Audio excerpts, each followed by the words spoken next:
السلام عليكم ورحمة الله وبركاته.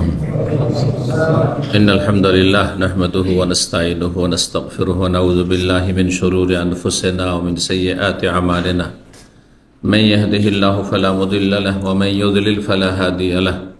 وأشهد أن لا إله إلا الله وحده لا شريك له وأشهد أن محمدا عبده ورسوله صلى الله تعالى عليه وعلى آله وصحبه وسلم تسليما كثيرا. أما بعد، فأعوذ بالله من الشيطان الرجيم. فإذا قضيتم مناسككم فاذكروا الله كذكركم آباءكم أو أشد ذكرا. فمن الناس من يقول ربنا آتنا في الدنيا وما له في الآخرة من خلاق. ومنهم من يقول ربنا آتنا في الدنيا حسنة وفي الآخرة حسنة وقنا عذاب النار. أولئك لهم نصيب مما كسبوا والله سريع الحساب. সম্মানিত ভাতৃমণ্ডলী, আল্লাহ রাব্বুল আলামিনের প্রশংসা এবং প্রিয় নবী সাল্লাল্লাহু আলাইহি সাল্লামের উপর সালাত ও সালামের পর আজ বৃহস্পতিবার 16 জিলহজ 1446 হিজরি মোতাবেক 12 জুন 2025 আমাদের ঈদুল আজহাল মুবারকের পরে এই প্রথম ইসলামী সেন্টারে আবার আমরা বিষয়ভিত্তিক আলোচনা শুরু করছি। যেহেতু ছিল হজ মৌসুম, যা শেষ হয়েছে আলহামদুলিল্লাহ, বড়ই নিরাপদ হজ হয়েছে। বরং দীর্ঘ 40-50 বছরের মধ্যে এই বছর যত সুন্দরভাবে হজ সম্পাদন করতে পেরেছেন হাজী সাহেবগণ, এত সুন্দর হজ বিগত দিনে দীর্ঘ সময় ধরে হয়নি। পূর্ণ আলহামদুলিল্লাহ। আল্লাহ রাব্বুল আলামিনের শুকরিয়া আদায় করি যে হাজী সাহেবদেরকে আল্লাহ নিরাপদ রেখেছেন এবং কোনো দুর্ঘটনা বালা মুসিবতের সম্মুখীন হতে হয়নি কোনো মুসলিম ভাই বোনকে। আর কোনো অসৎ লোকদের ষড়যন্ত্র সেখানে কোনো রকমের সফল হয়নি। আলহামদুলিল্লাহ, বড়ই সফলতার সাথে যে হজ সম্পাদন হয়েছে, আল্লাহ রাব্বুল আলামিনের বিশেষ অনুগ্রহ রহমতে তৌফিকে এবং সৌদি সরকার, তৌহিদের দেশ, সুন্নাহর দেশ, এই দেশের দায়িত্বশীলদের সর্বস্তরের সবার সর্বাত্মক প্রচেষ্টা এবং মেহনতের ফলস্বরূপ। এই জন্য তাদের জন্য দোয়া করি অন্তর থেকে, আল্লাহ তাদেরকে যেন জাযায়ে খের দান করেন এবং তারা ইসলাম মুসলিমদের জন্য, বিশেষ করে হাজী সাহেবদের জন্য, ওমরাকারীদের জন্য যেসব খেদমতগুলি করছেন, প্রবাসীদেরকে যেসব সুযোগ সুবিধা দিয়েছেন, আল্লাহ তাদেরকে উত্তম প্রতিদান দান করেন এবং আল্লাহ রাব্বুল তাদের ভালো আমলগুলি কবুল করেন। আরও বেশি আমাদের সকলকে ভালো কাজের তৌফিক দান করেন। তারপর আপনাদেরকে আন্তরিক মোবারকবাদ জানাই ঈদুল আজহার পরে, যে আবার আল্লাহ রাব্বুল আপনাদেরকে ইসলামী সেন্টারের এই দিনের মাহফিলে মজলিসে ফিরে আসার তৌফিক দিয়েছেন। পূর্ণ আলহামদুলিল্লাহ। আল্লাহ কবুল করুন আপনাদের দিন দুনিয়ায়, এলমে আমলে, দুনিয়া আখেরাতে, সার্বিক জীবনে আল্লাহ যেন সার্বিক দিক থেকে বরকত দান করেন। সমস্ত অনিষ্ট বালা মুসিবত থেকে আর অনিষ্টকারীর অনিষ্ট থেকে, জালেমের জুলুম থেকে আল্লাহ রাব্বুল আলামিন যেন আমাদের সকলকে আপনাদেরকে হেফাজতে রাখেন। আজকের বিষয়বস্তু হচ্ছে হজ পরবর্তী অবস্থা, মানে হজের পরে একজন হাজী সাহেবের এবং তার সাথে অন্যান্য মুসলিম ভাই বোনদের অবস্থাটা কেমন হবে বা কেমন হওয়া উচিত, এ সম্পর্কে শুরু করব সূরা বাকারার আয়াত নম্বর 200 দিয়ে। এই আয়াতে মহান আল্লাহ রাব্বুল আলামিন ইরশাদ করেছেন, ফাইদা কাযাইতুম মানাসিকাকুম, যখন তোমরা তোমাদের হজের কাজগুলি শেষ করে ফেলবে, সম্পন্ন করবে। কাযাইতুম, তোমরা যখন সম্পন্ন করে ফেলবে, মানাসিকাকুম, তোমাদের হজের কার্যাবলী। মানাসিক বলা হয় হজের কার্যক্রমকে, হজের শুরু থেকে শেষ পর্যন্ত যত কাজ রয়েছে এগুলো হচ্ছে মানাসিকুল হজ। মানাসিকুল হজ আর মানাসিক বিশেষ একটি ইবাদত কোরবানিকেও বলা হয়, সেটি হজের কোরবানি হাদি হোক অথবা বাড়ির কোরবানি উযিয়া, সেটিকে বলা হয়। যে আল্লাহ বলছেন, যখন হজের কাজগুলি সম্পাদন তোমরা করলে, সম্পন্ন করলে, তাহলে তোমাদের করণীয় ফাজকুরুল্লাহ, আল্লাহকে স্মরণ করো, আল্লাহর জিকির আজকার করো। স্মরণের বিপরীত হচ্ছে কি? ভুলে যাও। আমার স্মরণে আছে, এর বিপরীত কি? ভুলে যাও। তো এই নয় যে হজে এসেছিলে বা হজের সময়টা গেল, জিলহজ মাসের এই বরকতপূর্ণ দিনগুলি গেল, খুব আল্লাহকে স্মরণ করেছিল, খুব জিকির আজকার করলে, আর তারপরে আল্লাহকে ভুলে গেলে, এমনটা যেন না হয়। মুসলিম জীবন এমন হবে না। ওয়ালা তাকুনু কাল্লাযীনা নাসুল্লাহ, আল্লাহ কোরআনে কারীমের আয়াতে ইরশাদ করেছেন, তোমরা তাদের মতো হয়ে যাও না, ওইসব কাফেরদের মতো যারা আল্লাহকে ভুলে গিয়েছে। সারা জীবন, দিনের পর দিন, সপ্তাহের পর সপ্তাহ, মাসের পর মাস, বছর বছর, সারা জীবন পার হয়ে চলে গেল, কোনোদিন আল্লাহর কথা, আখিরাতের কথা স্মরণ করলো না। দুনিয়া, প্রতিদিন দুনিয়া চিন্তা হচ্ছে, কিন্তু আখিরাত বলে কোনো চিন্তা নেই। ওয়ালা তাকুনু কাল্লাযীনা নাসুল্লাহ, তাদের মতো হয়ে যেও না। ফাআনসাহুম আনফুসাহুম, যারা আল্লাহকে ভুলে গেছে বা আল্লাহর জিকিরকে ভুলে গেছে, আল্লাহর স্মরণকে ভুলে গেছে, আল্লাহ তাদেরকে ভুলিয়ে দিয়েছেন, অর্থাৎ তাদেরকে উপেক্ষা করেছেন। আল্লাহ তাদের উপেক্ষা করেন, আল্লাহ তাদের খোঁজ খবর রাখেন। কোন জায়গায় গিয়ে ধ্বংস হবে, দুনিয়াতে ধ্বংস হবে না আখিরাতে ধ্বংস হবে, জাহান্নামে গিয়ে ধ্বংস হবে, আল্লাহ ছেড়ে দিয়েছেন, অসহায় ছেড়ে দিয়েছেন। ওরা হচ্ছে পাপিষ্ঠ, উলাইকা হুমুল ফাসিকুন, আল্লাহ বলেছেন। একাধিক আয়াতে মর্মে রয়েছে আল্লাহকে ভুলে যাওয়া, আল্লাহ থেকে উদাসীন, গাফিল হয়ে থাকা। গাফিলতি মারাত্মক রোগ। মানুষ যখন উদাসীন হয়ে যায়, গাফিল হয়ে যায়, তখন বিভিন্ন পাপে জড়িয়ে যায়। কিন্তু যখন যত বেশি স্মরণ থাকবে আল্লাহকে, তত বেশি মানুষ নেক জীবন যাপন করতে পারবে, গুনাহ থেকে নিজেকে বাঁচিয়ে দেবে। সবসময় আল্লাহর কথা স্মরণ হচ্ছে। আল্লাহ শুধু অস্তিত্বের কথা নয়, আল্লাহর প্রতিটি নাম গুণাবলীর কথা, আল্লাহর কুদরতের কথা, ক্ষমতার কথা, আল্লাহ রাব্বুল আলামিনের পরিবেশনের কথা, আল্লাহ রাব্বুল আলামিনের যে সব কিছুই তার জ্ঞানের ভিতরে, হ্যাঁ, আহাতা বিকুল্লি শাইইন ইলমা, সব কিছুকে তিনি তার জ্ঞান দ্বারা পরিবেষ্টন করে রয়েছেন, ক্ষমতার দ্বারা, জ্ঞান দ্বারা। তার জ্ঞানের নলেজের বাইরে, জ্ঞানের বাইরে যেতে পারেন না। কেউ জানছে না যে কোথায় গেল আসামি। অনেক সরকারি, অনেক অপরাধী খুঁজে পায় না। আল্লাহর জ্ঞান দিয়ে ঘিরে রেখেছেন, ক্ষমতা দিয়ে ঘিরে রেখেছেন। আর বিশেষভাবে যারা মুমিন, ভালো মানুষ, নেকবান, তাদের আল্লাহ তৌফিক, হেফাজত দিয়ে আল্লাহ ঘিরে রেখেছেন। তো আল্লাহ বলছেন ফাজকুরুল্লাহ, আল্লাহকে স্মরণ করো। কাযিকরিকুম আবাআকুম, যেমন তোমরা জাহিলি যুগে যখন কাফের মুশরিক ছিলে, ইসলাম পূর্বে যেমন তোমরা পূর্বপুরুষদেরকে বেশি বেশি স্মরণ করতে, আর তাদের স্মরণে তোমরা মেলা বসাতে, আর কবিতার আবৃত্তি করতে, আর নিজের বংশীয় মর্যাদার গুণ গাইতে, এসব করত জাহিলি যুগে আরব কাফেররা, মক্কার লোকেরা বিশেষ করে, আর আরব বিভিন্ন গোষ্ঠী, বিভিন্ন জাতি, তারা হজে আসত। এই সময় হজ হইত, জিলহজ মাস হজ হইত। আর হজ করার পরে যে আইয়ামে তাশরিকে ইবাদত বন্দেগী আমরা করি, মেনায় রাত্রি যাপন, আর জিকির আজকার, আর পাথর মারার সাথে তকবীরের জিকির, তারা করত কি? তাদের বিরোধিতা করতে বলা হয়েছে। কারণ কাফেরদের, জাহান্নামীদের রাস্তার বিরোধিতা করতে হবে, এটা হচ্ছে ইসলামের একটি মৌলিক নীতিমালা, জীবনের প্রতিটি ক্ষেত্রে, দুনিয়ার ক্ষেত্রে নয়, ধর্মীয় বিষয়। তারা ধর্ম করতে এসছে, হজ করতে এসে, হজ শেষে মেলা বসাতো, মেনায় মেলা লাগতো তাদের, সুকুল আরব। এখন একটা রাস্তার নাম, রোডের নাম সুকুল আরব, মানে আরবদের মেলা। আর সেই মেলাতে, হ্যাঁ, কবিতার, বড় বড় কবিরা আসত, আর কবিতার প্রতিযোগিতা হইত, আর তাতে বংশের অহংকার, গর্ব প্রকাশ করা হইত। পূর্বপুরুষ আমাদের এরকম ছিল, 14 গোষ্ঠী আমাদের এরকম ছিল। আল্লাহ বলছে কাযিকরিকুম আবাআকুম, এরকম যেমন তোমরা একসময় বাপ দাদাকে বেশি স্মরণ করতে, আল্লাহকে স্মরণ করো। ওই সব বাদ দাও, বাপ দাদা পূর্বপুরুষকে স্মরণ করে কোনো কাজে আসবে না। আমার বাবা অমুক ছিল, আমার বা দাদা অমুক ছিল, বলে লাভ আছে? আমার জীবনে বেশ কিছু মানুষের সাথে এমন সাক্ষাৎ হয়েছে, তাদের দেখে ইসলামী ফেস টেস্ট নাই, মুসলমান দেখা হয়েছে।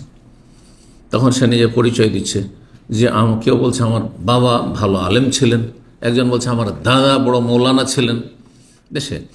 তো আমি বললাম যে এতে আপনার লাভটা কি? আপনার দাদা আলেম ছিলেন, আপনার বাবা আলেম ছিলেন, এতে আপনার লাভ কি? আপনার চেহারা দেখে তো চেনা যায় না কিছু, যে আপনার বাবার আদর্শের সাথে আপনার কোনো মিল আছে? আপনার পোশাক দেখেও তো চেনা যায় না। মানে এই চেহারা, এই পোশাক, এইটাখানে নিচে কাপড়ে, এতে আপনি যে নামাজি, এতে তো সন্দিহান মানুষ। যদি আপনার নামাজ না থাকে, দিনের জ্ঞান না থাকে, আপনার বাবা আল্লামা ছিল, তাতে কি ফায়দা? মুহাদ্দিস ছিল, হ্যাঁ ইমাম বুখারীর মতো ছিল, লাভ কি? কিছুই লাভ নেই। উনি ওনার আমল নিয়ে চলে গেছেন, আপনাকে আপনার আমল নিয়ে যেতে হবে।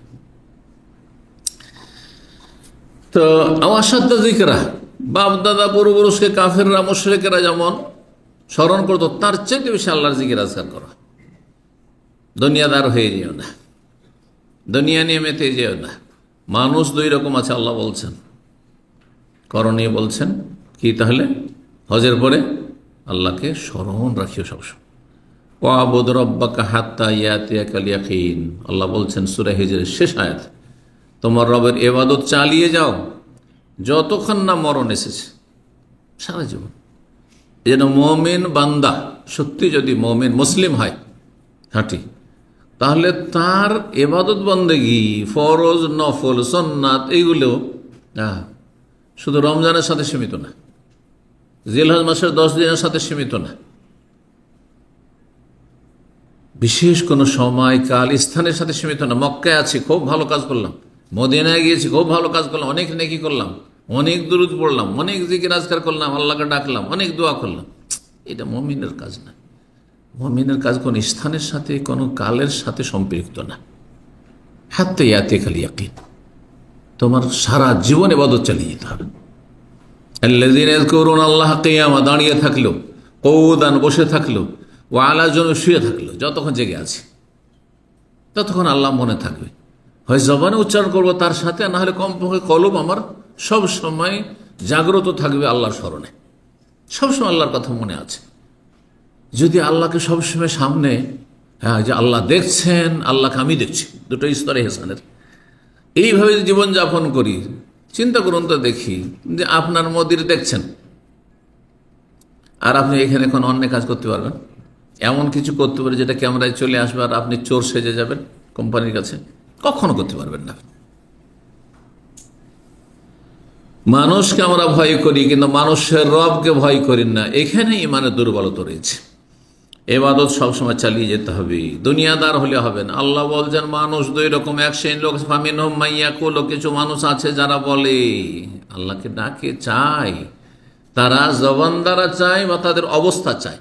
চাওয়া হচ্ছে দুই রকম, একটা হচ্ছে আপনার অবস্থার দাবি, যে এই পরিস্থিতিতে আপনার কি কি প্রয়োজন, এটা বলা হচ্ছে লিসানুল হাল, ভাষাবিদদের ভাষায়। আমার অবস্থা বলছে আমার এটা লাগবে, আমি বলি আর না বলি, লিসানুল হাল। লিসানুল মাকাল মানে বাচনিক জবান, আমি জবান দ্বারা বলছি আল্লাহ আমাকে এটা দাও। অনেক সময় আমার জবান বলে না কিছু চাই না, কিন্তু আমাকে আল্লাহ দিয়ে দিলেন, মানে আমার দরকার ছিল, প্রয়োজন ছিল, তখন আল্লাহ দিয়ে দিলেন। জি, এটা বলা হয় লিসানুল হাল। ওয়া আতাকুম মিন কুল্লি মা সাআলতুমুহু, যা চাও আল্লাহ তোমাদেরকে দিয়ে থাকেন। অনেক সময় প্রয়োজন, কিন্তু আপনি বলছেন এটা আমার দরকার নেই, আল্লাহ বলছে এটাতে তোমার লাভ বেশি আছে। অনেক সময় পয়সা চাইছেন, কিন্তু আপনি ছেলে মেয়ে চাইছেন না, আল্লাহ বলছে পয়সা তোমাকে জাহান্নামে নিয়ে যাবে, কিন্তু এই ছেলেটা তোমার ভালো আলেম হবে, ভালো দিনের খাদেম হবে, এই ছেলেটা তোমার জন্য ভালো দিন নেক্সট সন্তান হবে, এই দোয়া করবে। আমি জানি না। তো কিছু মানুষ আছে দুনিয়াতে শুধু দুনিয়া দুনিয়া করে, মাইয়াকু রব্বানা আতিনা ফিদ দুনিয়া, আল্লাহ তুমি দুনিয়া দাও, গাড়ি দাও, বাড়ি দাও, নারী দাও, নেতৃত্ব দাও, দুনিয়া চাই শুধু। যার যে ধান্দা, দুনিয়ারই শুধু ধান্দা। আল্লাহ বলছে ওয়ামা লাহু ফিল আখিরাতি মিন খালাক, তাদের আখিরাতে কিছু নেই, কোনো অংশ নেই আখিরাতে, কিছুই পাবে না, কারণ গরজ দুনিয়া, শুধু দুনিয়া চেয়েছে।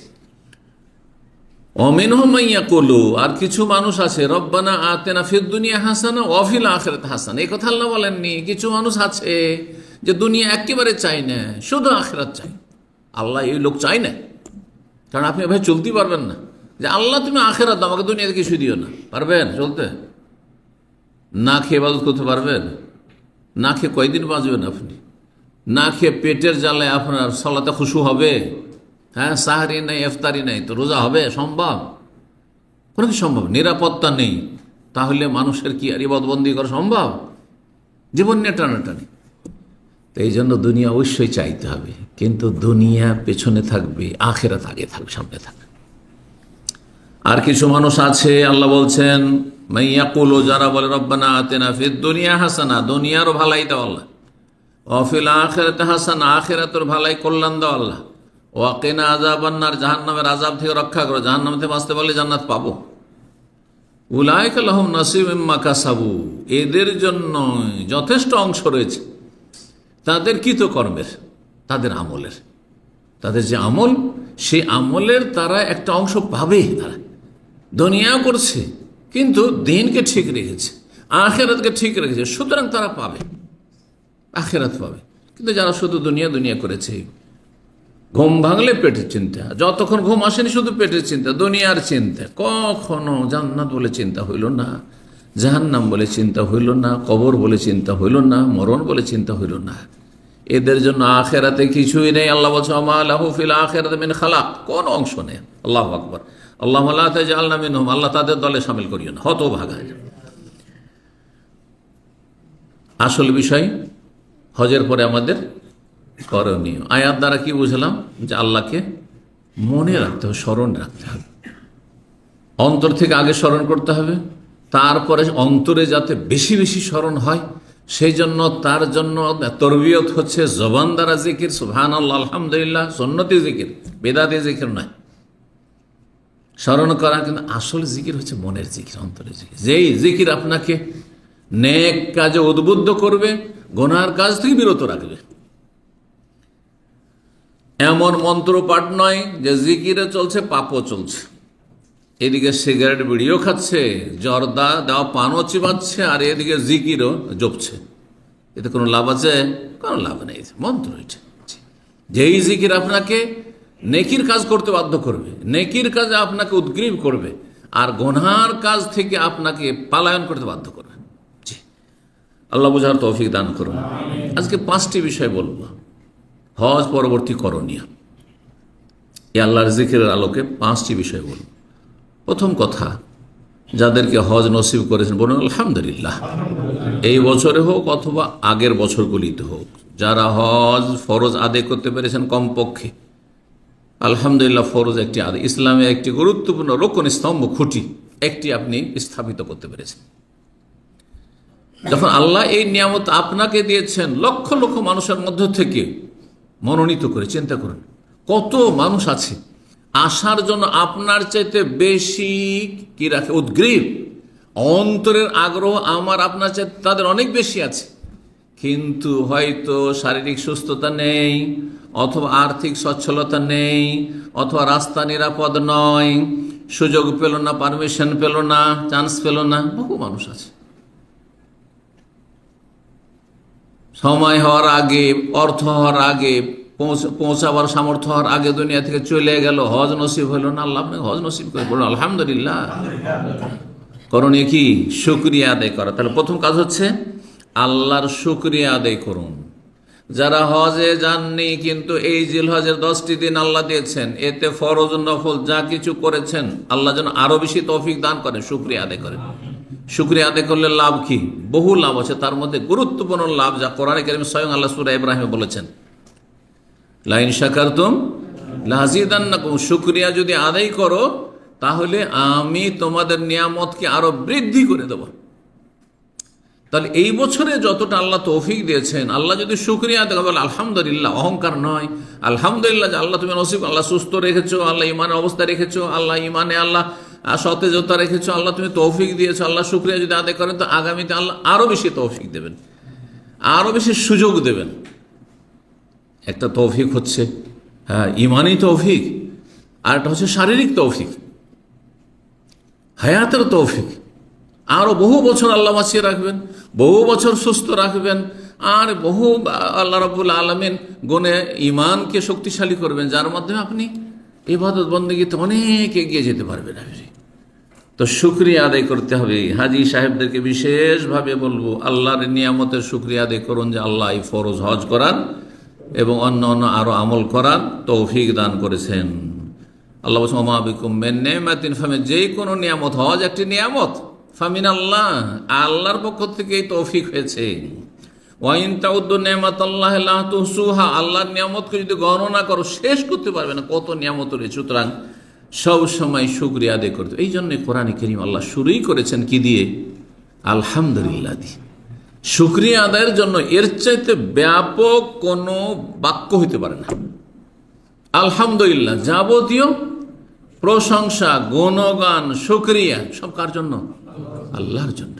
আল্লাহর জন্য, যিনি আমার শুধু প্রতিপালন করেন না, আমার মতো যত মানুষ রয়েছে, শুধু মানুষ নয়, সমস্ত আলামী বিশ্বজগৎ, আল্লাহ ছাড়া যা কিছু পৃথিবীতে রয়েছে সব কিছুর প্রতিপালনকারী রব্বুল আলামিন, তার শুকরিয়া আদায় করি। এবং তাতে ক্ষান্ত না, যিনি রহমান, যিনি রহিম, এগুলি শুকরিয়া, এগুলো গান পেশ করা। যিনি মালিক ইয়াউমিদ্দিন, আল্লাহ যখন তোমার এত সুন্দর সুন্দর গুণ রয়েছে, তখন তোমার ওই শুধু ইবাদত, ইয়াকা নাবুদু, একমাত্র তোমার ইবাদত করি। তোমারই যখন সব কিছু খাই, নুন খাই, তাহলে তোমারই গুণ গাই। ইয়াকা নাস, তোমার কাছেই সাহায্য চাই। আমি খাবো তোমার, দেবে তুমি, হায়াত দিলে তুমি, মানুষ করে সৃষ্টি করলে তুমি, ইমান দিলে তুমি।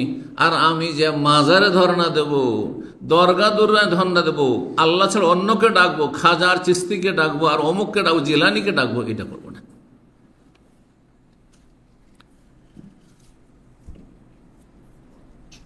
আল্লাহ রাব্বুল আলামিন যে তৌফিক দিয়েছেন আমাদেরকে, তার জন্য বেশি বেশি শুকরিয়া আদায় করুন। আল্লাহ যেন আমাদেরকে তৌফিক দান করেন, আরো বেশি তৌফিক দান করেন।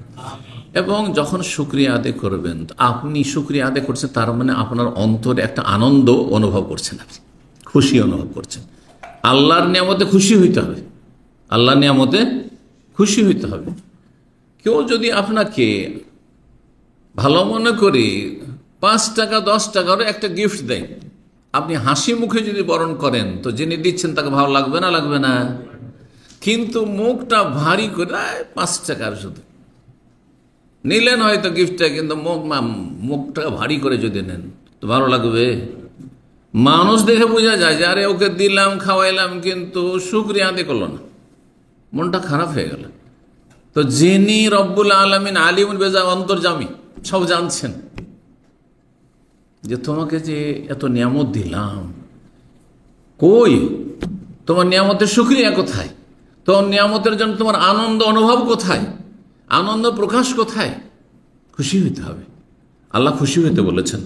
রব্বুল আলামিন সূরা ইউনূসের 58তে ইরশাদ করেছেন, কুল, হে নবী বলো মানুষকে, কুল বেফাজলিল্লাহি ওয়া বিরহমাতিহি, আল্লাহর ফজল করমে, বেফাজলিল্লাহি ওয়া বিরহমাতিহি, আল্লাহর ফজল এবং অনুগ্রহে, ফাবিযালিকা ফালিয়াফরাহু, এর ওপর মানুষকে খুশি হওয়া উচিত।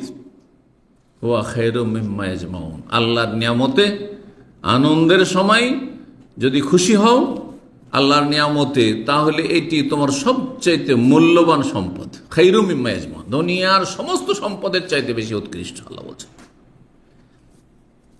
2 নম্বর যে বিষয়টি হজ পরবর্তী, সেটা হচ্ছে আল্লাহ সম্পর্কে ভালো ধারণা রাখুন, সুধারণা রাখুন। কোন ক্ষেত্রে? কবুলিয়াতের ক্ষেত্রে। মানুষ ত্রুটিযুক্ত, সব হাজি একই স্তরের নয়, আর সব মুসলিম একই স্তরের নয়, বিভিন্ন স্তরে। 5টা ভাই একরকম না, 5 রকম। তাহলে এই যে এতগুলো হাজি সাহেবরা হজ করলেন, অথবা এত মুসলিম বিশ্ব এত কোরবানি করলো, নেক আমল করলো, ঈদের সালাত আদায় করলো, আরো জিলহজ মাসের আরাফা রোজা রাখলো, আরো যা কিছু করার করলো, সবাইকে একই স্তরের? কারো কবুল হবে, কারো কবুল হবে না, এতে কোনো সন্দেহ নেই। কিন্তু আপনাকে আপনার জায়গা থেকে আল্লাহ সম্পর্কে সুধারণা রাখতে হবে। যতই পাপী হন না কেন, যতই গুনাহ হোক না কেন, যতই ঘাটতি আপনার পক্ষ থেকে হোক না কেন, আল্লাহ সম্পর্কে কি রাখতে হবে? পজিটিভ, ইতিবাচক হইতে হবে। আল্লাহ আমাকে মাফ করবেন, আল্লাহ আমাকে রহমতের দৃষ্টিতে দেখবেন, আল্লাহ আমাকে তার রহমত দিয়ে ঢেকে নেবেন, আল্লাহ আমার হজ কবুল করেছেন, আল্লাহ আমার উমরা কবুল করেছেন, কবুল করবেন, আমার কোরবানি কবুল করবেন। এইভাবে সুধারণা রাখতে হবে। কারণ এই মর্মে বেশ কিছু হাদিস রয়েছে, এমনকি হাদিসে কুদসি, প্রসিদ্ধ হাদিস রয়েছে। মহান আল্লাহ ইরশাদ করেছেন সে হাদিসে কুদসিতে, বুখারী মুসলিমের হাদিস, আনা ইনদা জান্নি আবদি বি, আমার সম্পর্কে আমার বান্দা যেমন ধারণা করে তেমন আমি করি। আপনি যদি দোয়া করেন আর আপনার যদি দৃঢ় ইয়াকিন থাকে, প্রত্যয় থাকে যে আমার দোয়া কবুল হবে, আল্লাহ কেন কবুল করবেন না? আমি বাহ্যিক কোনো বাধা রাখিনি, আমি হারাম খাই না, হারাম পোশাক পরি না, হারাম উপার্জন করি না, আর আমি কোনো সীমা লঙ্ঘন করিনি, আমি কোনো অন্যায় কিছু চাইনি, আল্লাহ কেন কবুল করবেন আমার কথা? আমি আল্লাহর কাছে আমি একাগ্র চিত্তে চাইছি, আমি বিনয়ের সাথে চাইছি, আমি অহংকার মুক্ত হয়ে চাইছি। সুবহানাল্লাহ। যেগুলো দোয়া কবুলের জন্য যেসব লক্ষণ বা আপনার শর্ত রয়েছে, সেগুলি পুরা করার পরে আপনার কি হইতে হবে? সুধারণা রাখতে হবে। ইবাদত বন্দেগীর ক্ষেত্রে সেটা ফরজ হোক আর নফল হোক, আল্লাহ সম্পর্কে সুধারণা রাখবেন। যেমন ধারণা রাখবেন তেমন আল্লাহ করবেন। যেমন নবী সাল্লাল্লাহু আলাইহি ওয়াসাল্লাম বলেছেন, মান হাজ্জা, কেউ যদি হজ করে আসে, ফালাম ইয়ারফুস, আর তারপরে সে যৌনাচার করল না, স্ত্রীর কাছে কাছে এহরাম অবস্থায় গেল না, কারণ নিষিদ্ধ সেটা এহরাম অবস্থায়। অন্য সময় যেটা নেকির কাজ, এহরাম অবস্থায় সেটা হারাম, আর বেগানা মহিলা সবসময় হারাম। ফালাম ইয়ারফুস, যৌনাচার করল না, ওয়ালাম ইয়াফসুক, কোনো গুনাহ করল না, অন্যায় কাজ, ইসলাম বিরোধী কাজ করল, আল্লাহ রাসূলের নাফরমানি করল না, রাজা মিন যুনুবিহি কায়াউমিন ওয়ালাদাতুহু, সেই দিনের মতো ফিরে আসবে যেই দিন তার মায়ের পেট থেকে সে ভূমিষ্ঠ হয়েছিল। এটি নবী সাল্লাল্লাহু আলাইহি ওয়াসাল্লামের কথা না? এর উপর ইয়াকিন রেখে আল্লাহ সম্পর্কে সুধারণা, আল্লাহ তোমার রসুল বলেছেন যে হজ করে আসলে সদ্য ভূমিষ্ঠ নিষ্পাপ শিশু সন্তানের মতো হয়ে আসে, আল্লাহ আমাকে সেরকমটা করে দাও, এই ধারণা রাখতে হবে। তারপরে আত্মহংকারে যেন না থাকে। কারণ অনেকে আছেন, বিশেষ করে যাদের অনেক পয়সা আছে আর খুব ঘন ঘন হজে আসছেন, ঘন ঘন মক্কা জিয়ারত করছেন, মনে করছেন আমার মতো হইতে কেউ নেই, আমার মতো আমলকারী কেউ নেই। যারা বেশি পয়সা দিয়ে আপনি কুরবানি করতে পারছেন, মনে হচ্ছে আমার মতো আর কেউ নেই দেশে, হ্যাঁ আমি হিরো একবারে এই ময়দানে। লা হাওলা ওয়ালা, সব নষ্ট করে দেবেন আপনি। বরং অন্তর যেমন আশাবাদী হবে যে আমার ইবাদত কবুল হবে, তেমনি ভয়ে ভীত হবে। দুটো হচ্ছে ডানা। পাখির যেমন দুটো ডানা ছাড়া উড়তে পারে না, মুমিন বান্দা জান্নাত পাবে না এই দুটো ডানা না থাকলে। দুটো ডানার নাম কি জানেন? একটি নাম আল খৌফ, ভয় ভীতি, আর একটি নাম হচ্ছে আর রাজা, আশা আকাঙ্ক্ষা। আল্লাহর কাছে আশা রাখতে হবে রহমতের, জান্নাতের, নিয়ামতের, ভালো আশা রাখতে হবে। আর আল্লাহর আযাবকে ভয়ও করতে হবে। গুনাহ হলে ভয় করতে হবে, ভুল হলে আর ভুল হচ্ছে ভয় করতে হবে। যখনই টের পাচ্ছেন আমার ভুল হলো, খুব ভয় পেতে হবে।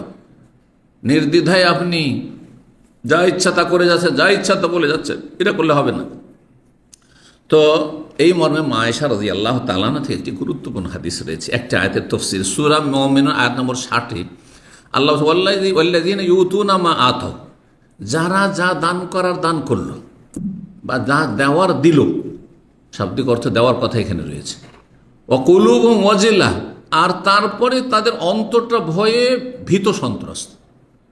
মা আয়েশা রাদিয়াল্লাহু তাআলা ওই আয়াত বুঝতে পারছেন না, দান করলো, দিল মানুষকে, তারপরে আবার ভয় কিসের? কথা ঠিক কিনা? প্রশ্ন স্বাভাবিক হবে। যে দান করে না, কৃপণ, বখিল, যাকাত দেয় না, ফরজ আদায় করে, সে ভয় করবে, তার ভয়। কিন্তু যেই ব্যক্তি বেশি বেশি দান করছে, যাকাত তো দিচ্ছে, আবার ভালো আমলও করছে, তার ভয় কিসের?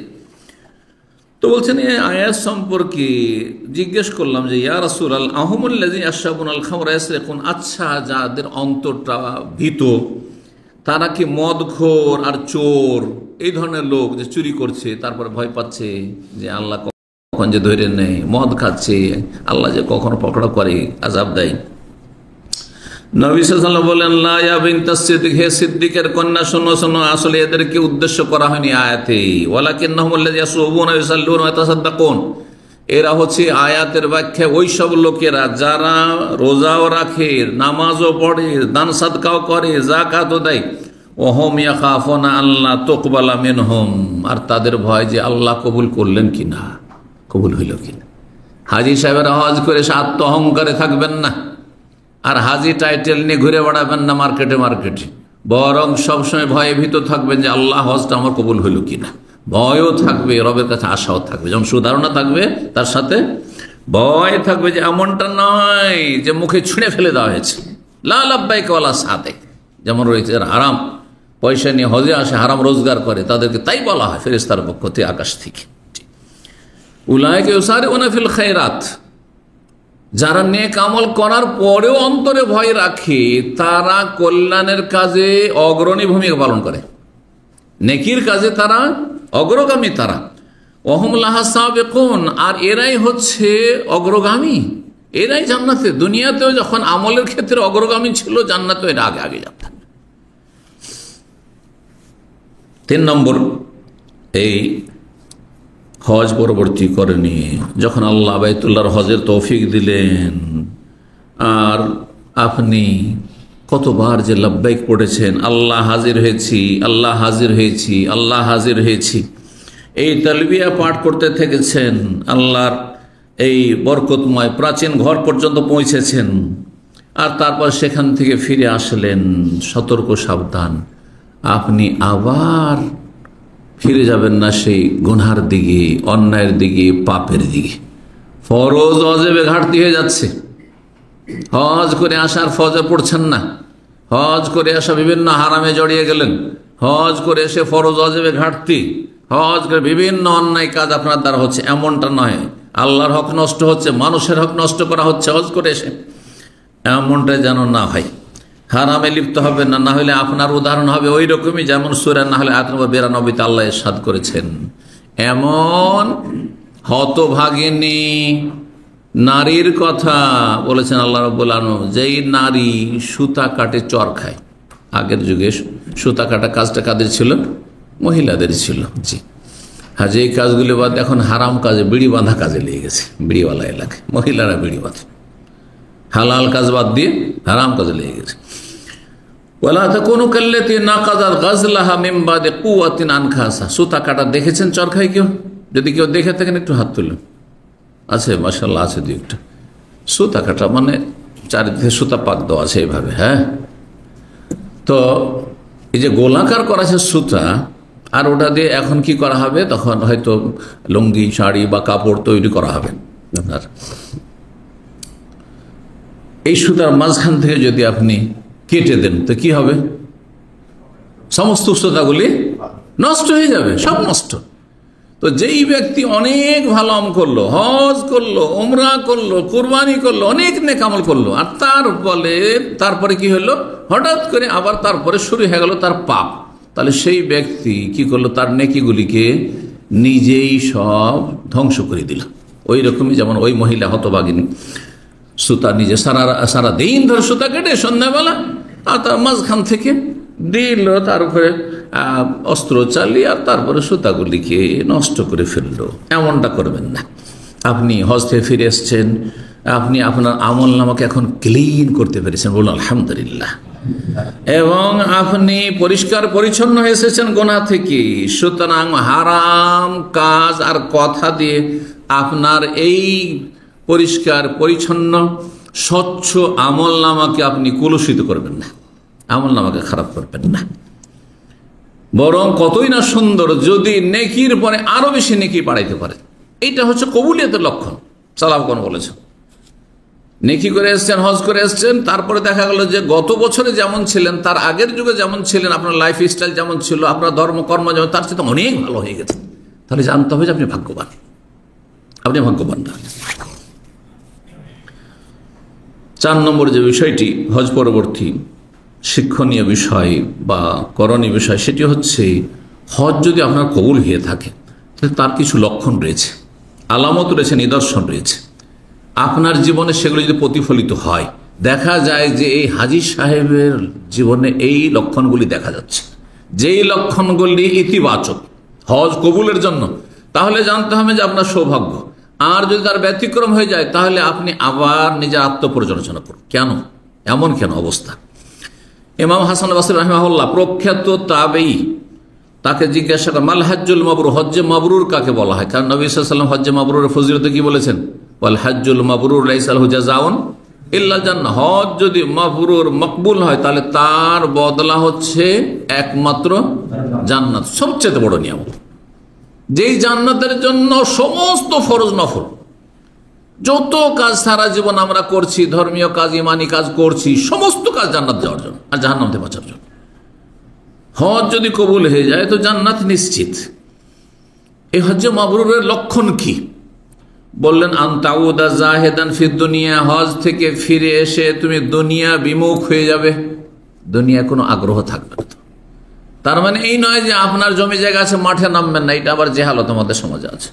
কেউ যদি মাঠে নেমে যায়, আরে হজ থেকে এসে দেখো মাঠে নেমে গেছে, যেন বড় আইব দোষের ব্যাপার, এটাও নাই। হজ থেকে এসে দোকানপাট আছে বসে গেছে, দেখো তো দুনিয়াদারি শুরু করেছে, হালাল করবে দুনিয়া, মানে দুনিয়ার আসক্তি যেন না চলে আসে, দুনিয়াকে কামড়ে না ধরে, দুনিয়ার দিকে ঝুঁকিয়ে না যায়, এমন দুনিয়ার দিকে ঝুঁকে গেছে। আজান হল, আচ্ছা চল আজান তো হইল, একামত হয়ে গেল, আচ্ছা যাচ্ছে জামাতটা ধরে নেব, করতে করতে দেখা গেল যে জামাত শেষ। এইটা খারাপ লক্ষণ। নামাজ হয়তো পড়ছে কিন্তু খারাপ লক্ষণ শুরু হয়ে গেছে তার, এটা খারাপ লক্ষণ। এমনটা কেন হবে? আজান হয়েছে আল্লাহু আকবার, কাজ ছাড়েন, আতাআতি যান। এটা যদি আপনার মধ্যে থাকে তো দুনিয়া করতে কোনো দোষ নেই। তো তিনি বলছেন যে হজ্জে মাবরুর সেটা যে তুমি দুনিয়া বিমুখ হয়ে যাবে ফিরে আসার পরে, রাগিবান ফিল আখিরাত, আখিরাতমুখী হয়ে যাবে, আখিরাতের ক্ষেত্রে আগ্রহী হবে, উদ্গ্রীব হয়ে যাবে। আর আরেকটি বিষয় রয়েছে লক্ষণ হজ কবুলের, সেটি হচ্ছে সালাফদের অনেকে বলেছেন ইন্না মিন সাওয়াবিল হাসানাতে আল হাসানাতু বাদাহা, নেকির প্রতিদান হচ্ছে নেকি করে আসার পরে নেকির তৌফিক। নেকি করার পরে যদি আরো নেকি করতে পারেন তাহলে জানতে হবে যে আপনাকে আল্লাহ এই যে বোনাসটা দিয়েছেন নেকির, আরো নেকি করার যে তৌফিক দিয়েছেন, মন মানসিকতা দিয়েছেন, ইমানি শক্তি দিয়েছেন, এটি আল্লাহর পক্ষ থেকে ওই যে আগের নেকিটা করেছেন তার প্রতিদান, বেনিফিট।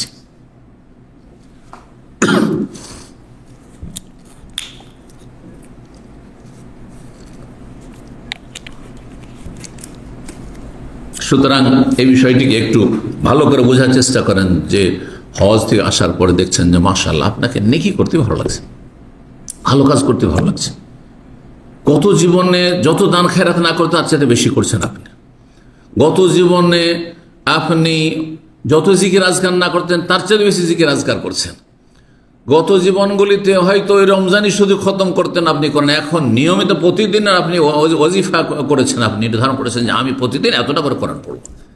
এইভাবে দেখা যাচ্ছে যে ফরজ নফল, গত দিনগুলিতে হয়তো নফল রোজা সোমবার বৃহস্পতিবার রাখতেন না বা মাসে 3টি রাখতেন না, এখন সেটা শুরু করেছেন।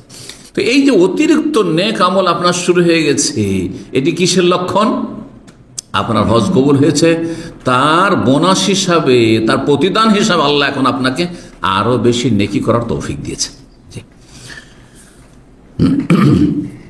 হজ থেকে একজন মানুষ নিজের পরিবারের কাছে, নিজের বাড়িতে ফিরে এসে, দেশে ফিরে এসে যখন তার ঈমানের অবস্থা বৃদ্ধি পাবে, তার অবস্থা ভালো হবে, তার আখলাক চরিত্র ভালো হবে, তার কাছের লোকদের সাথে বিশেষ করে, কারণ কাছের লোকদের সাথে সবসময় থাকতে হচ্ছে, স্ত্রীর সাথে, ছেলেমেয়ের সাথে, আত্মীয় স্বজনের সাথে, পাড়া প্রতিবেশীর সাথে আগের লোক মনে হয় নাই, মনে হচ্ছে অন্য কোনো লোক এসেছে, এমন পরিবর্তন হয়েছে, এত ভালো মানুষ হয়েছে, অথচ তার হয়তো খারাপ আচরণ ছিল এর আগে।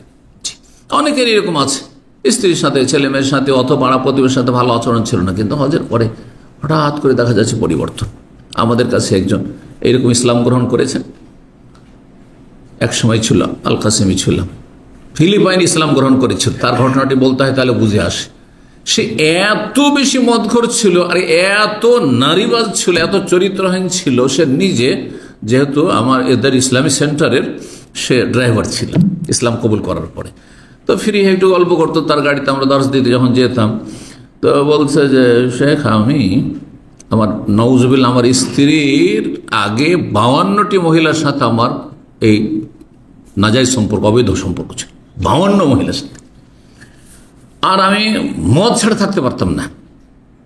ইসলাম কবুল করার পরে যখন প্রথম সফরে দেশে গেলাম, স্ত্রীর কাছে গেলাম, তখন বলছে যে তুমি তো সেই জর্জ না, ওর নাম জর্জ ছিল বা কিছু এরকম, তো বলছে সেই লোক তো তুমি না, অন্য তুমি লোক এসছো, তুমি তো আগের হাজব্যান্ড না, তুমি তুমি তো ওই লোকই মনে হচ্ছে, কিন্তু সেই লোক তো মনে হয় না। তোমার ক্যারেক্টার, তোমার আচার আচরণ, তোমার চলাফেরা, তোমার আমার সাথে যে আচরণ, তুমি যে আমার যত্ন নিচ্ছ অথবা ছেলে মেয়েদের যত্ন নিচ্ছ, আর তোমার আখলাক চরিত্র বদলে গেছে, না তোমার জীবনে মদ আছে, না নারী আছে, না তোমার আর কোনো পাপ আছে। কিভাবে এইভাবে পরিবর্তন হইলে? সে কিন্তু খ্রিস্টান হয়েছে, তার স্ত্রী, আর ইসলাম গ্রহণ করার পরে এইভাবে পরিবর্তন হয়ে গেছে। তো এইরকম হওয়ার চেষ্টা করতে হবে যাতে করে দেখা যায় ওই লোকই, কিন্তু মনে হবে যে না সেই লোক নাই, নতুন কোন লোক এসেছে। এমন ভালো মানুষ হওয়ার চেষ্টা করতে হবে। আল্লাহ যেন তৌফিক দান করেন। হজ করে আসলেন, আর আসার পরেও যদি এখনো আধা নামাজি থাকে, নামাজ নষ্ট করেন, সূর্য উঠে যাচ্ছে, ফজর পড়তে পারছেন না, যাকাত ঠিকভাবে দিচ্ছেন না, সুদ খাচ্ছেন, সুদখোররা অনেক সুদখোর হজে আসছে, এই যে সুদ খাচ্ছেন, ঘুষখোর অফিসার হজ করে গিয়ে আবার ঘুষ খাচ্ছেন, মাতা পিতার অবাধ্য, আবার গিয়ে অবাধ্য নাফরমানি করছেন, মাতা পিতায় কষ্ট দিচ্ছেন, নষ্ট করছেন তাদের হক, আত্মীয়দের সাথে সম্পর্ক খারাপ করছেন আপনি, অথচ হজ থেকে ফিরে আসছেন আপনি, বিভিন্ন ধ্বংসাত্মক গুনাহে লিপ্ত আপনি, তাহলে আপনার এই হজের প্রভাব আপনার জীবনে কি পড়েছে? কোনো প্রতিফলন ঘটেনি। তাহলে বোঝা যাচ্ছে যে আপনার হজে বড় ত্রুটি রয়েছে। চিন্তা করুন, একজন মানুষ যখন হজে আসে, তার হজের একটি গুরুত্বপূর্ণ কাজ হচ্ছে এহরাম, ঠিক কিনা? এহরামের অবস্থার সাথে রমজানের দিনের অবস্থার মিল আছে।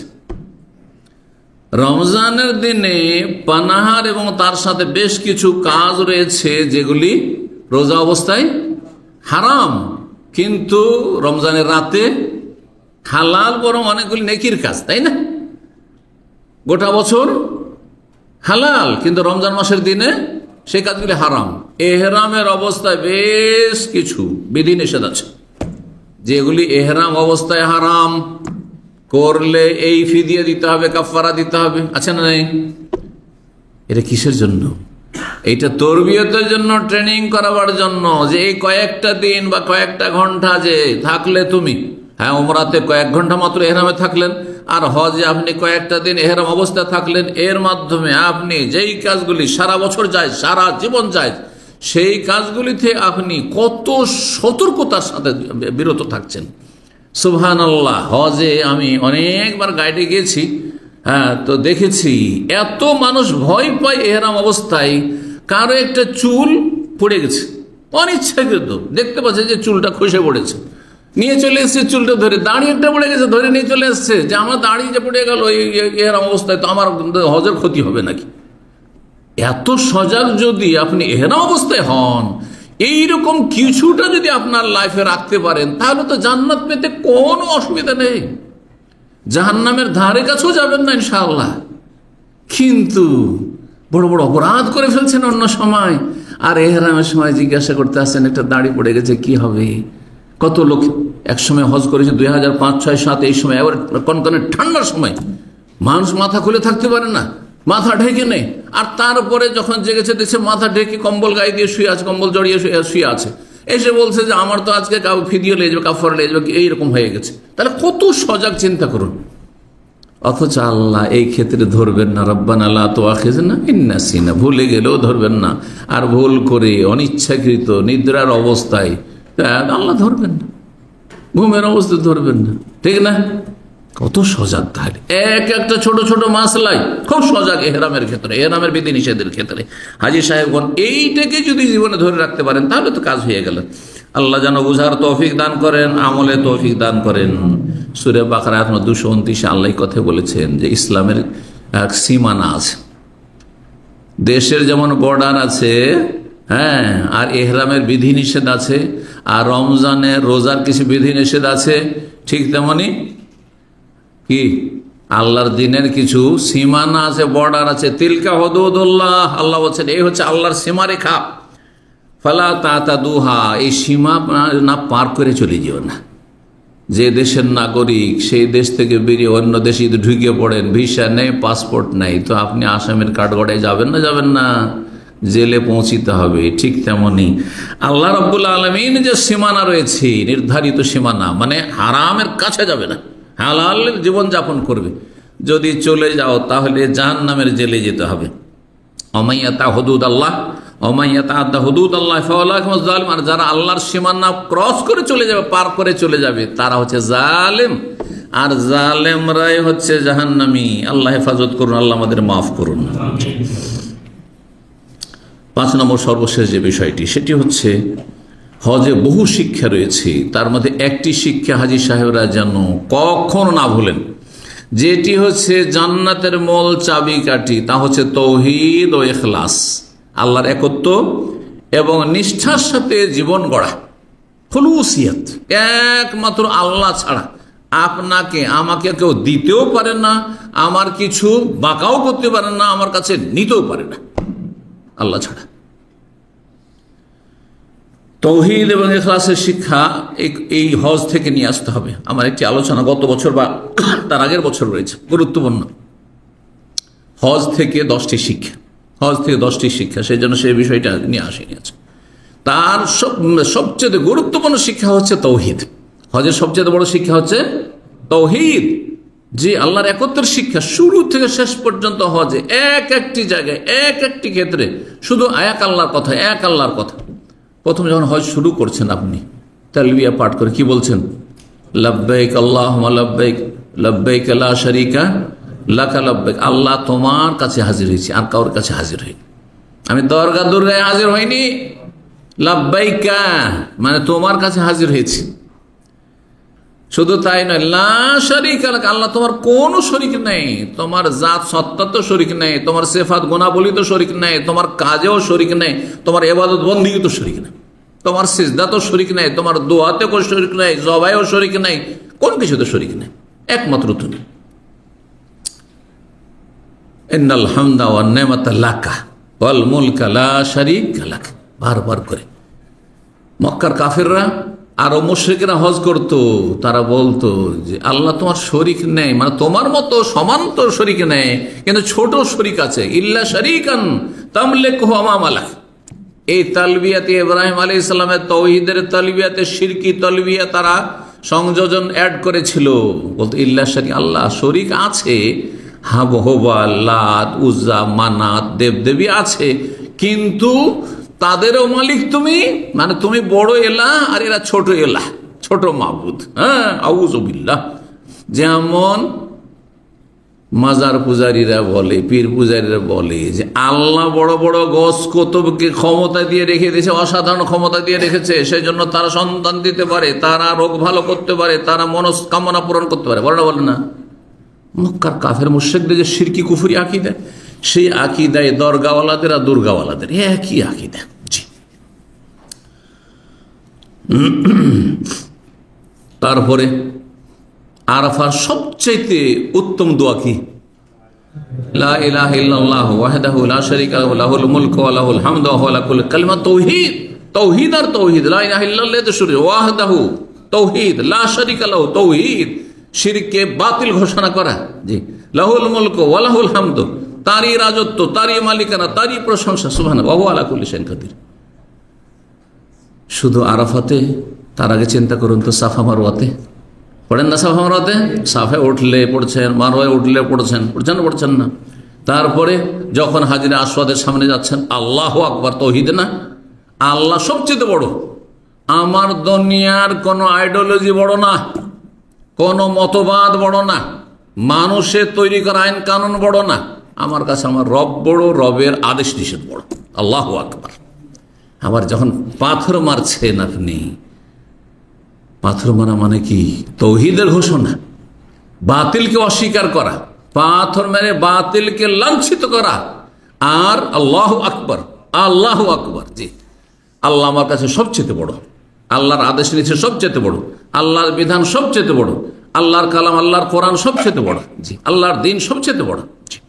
দিন আল্লাহ কমপ্লিট করেছেন, সুতরাং মুসলিমকে কেন মানব রচিত বিধানের আশ্রয় নিতে হবে? জি, সুতরাং এই তৌহিদের এত ঘোষণা করার পরে এসে বলবেন এক শ্রেণীর হতভাগা মূর্খদের মতো যে হজ হয় মক্কায় আর হজ কবুল হয় মদিনায়। শিরকি কথা, কুফরি কথা। হ্যাঁ, হজ আল্লাহ কবুল করেন না রসুল কবুল করেন? তাহলে মদিনা কেন আসতে হবে হজ কবুল করার জন্য? হ্যাঁ, যেখানে হজ হল আমল সেখানেই কবুল হবে। আর তারপর একটা দলিল লাগবে না? বিনা দলিলে কথা বললেও চলবে? হ্যাঁ, দুনিয়ার ক্ষেত্রে দলিল না থাকলে কোনো মূল্য নেই।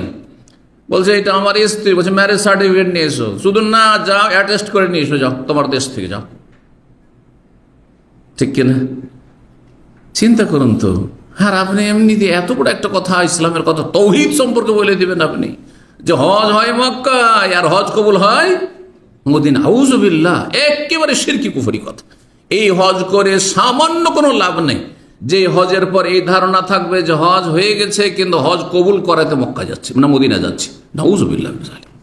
আপনি যান, হজের আগে যান, পরে যান, অন্য সিজনে যান, কিন্তু হজের সাথে মদিনার কোনো সম্পর্ক নেই। আমি আলোচনা এর আগে বহুবার করেছি, সুতরাং সেদিকে আর লম্বা করতে যাচ্ছি না। একজন হাজী সাহেবের জন্য অসম্ভব সে যদি হজের তৌহিদকে বুঝতো যে সে তারপরে সে জাদুটনার আশ্রয় নেবে, গণকের কাছে যাবে, জাদুকরের কাছে যাবে, দেখো তো আমার গরুটা হারিয়ে গেছে, আমার ছাগল হারিয়ে গেছে, আমার টাকা পয়সা কে চুরি করেছে, দেখো কে একটু হাত চালিয়ে দেখো, একটু বাটি চালিয়ে দেখো। এগুলোই তো আমাদের দেশ, আমাদের দেশের ধর্মকর্ম এগুলো। এক শ্রেণীর শিরক কুফরি করা, হ্যাঁ, কথিত মোল্লা। এরা মোল্লা না, এরা শিরকের নেতৃত্ব দিয়ে থাকে, এরা জাহান্নামের দিকে আহ্বান করে, এসব কাজ করে। যার ফলে আমাদের কাছে আসে কোনো তদবির আছে, আমার 10,000 রিয়াল হারিয়ে গেছে, কোনো তদবির আছে? বলছে ইসলাম এগুলো তদবির না, গায়েব আল্লাহ শুধু জানে, আল্লাহ ছাড়া কেউ গায়েব জানে না। কুফরি কথা। এইরকমই হ্যাঁ, তাবিজে আস্থা ভরসা করা, তাকা, যতগুলি শিরকি কাজ রয়েছে, কোনো কিছুকে বরকতপূর্ণ করা, কোনো গাছকে, কোনো পাথরকে, কোনো কিছুকে বরকতপূর্ণ করা, এই সমস্ত শিরক। একজন মানুষ হজ করে আসলো, লাব্বাইক আল্লাহ লাব্বাইক বললো, তারপরে কি করে সেই দেশে ফিরে বলছে আমি গণতন্ত্রে বিশ্বাসী, আমি সমাজতন্ত্রে বিশ্বাসী, আমি তোমার আরো বহু তন্ত্রপন্ত্র রয়েছে সেসব তন্ত্রে বিশ্বাসী। কি করে হইতে পারে? কি করে হইতে পারে? অসম্ভব কথা, যেটি আল্লাহর দ্বীনের সরাসরি পরিপন্থী। অমাইয়াবতাগি গায়রাল ইসলামি দীনান ফালান ইউকবালা মিনহু। ইসলাম ছাড়া, আর ইসলাম হচ্ছে তৌহিদের নাম, এই ইসলাম ছাড়া, ইসলাম রাসূল সাল্লাল্লাহু আলাইহি ওয়াসাল্লামের মাধ্যমে এসেছে। রাসূলুল্লাহ সাল্লাল্লাহু আলাইহি ওয়াসাল্লাম আদর্শ ছাড়া জীবনে যদি অন্য কোনো আদর্শ থাকে কখনো আল্লাহ গ্রহণ করবেন না। ওয়া ফিল আখিরাতি মিনাল খাসিরিন, পরকালে ক্ষতিগ্রস্ত হবে। সুতরাং যারা যত ইজমার মতবাদ রয়েছে, মন্ত্রতন্ত্র রয়েছে, এগুলোতে বিশ্বাসী, তাদের এইসব হজে কোনো লাভ নেই। আল্লাহ তাদের হেদায়েত দান করুন। হজ করে আসলো আর তার মানব রচিত বিধানে বিশ্বাসী, বলছে আদালতের বিচার আমরা বিশ্বাস করি যে চোরের হাত কাটা, এটা বর্বরতা, মধ্যযুগীয় শাস্তি, এগুলো চলবে না। কি করতে হবে? 6 মাস জেল, আর তারপরে জামানতের সুযোগ আছে। খনির শাস্তি কি বলছে? কেসাস চলবে না, এটা বর্বরতা। খনির শাস্তি হচ্ছে যাবজ্জীবন জেল, আর তার মধ্যে জামানতের সুযোগ আছে। বড় বড় খনি জামানতে পয়সা দিয়ে চলে আসছে, বেরিয়ে আর আসার পর আবার সাথে সাথে খুন করছে, দেখতে পাচ্ছেন। বেরিয়ে প্রথম কাজ হচ্ছে খুন করা। আউযুবিল্লাহ। ছোট খুনি বড় খুনি হয়ে জেলখানা থেকে বেরিয়ে আসছে।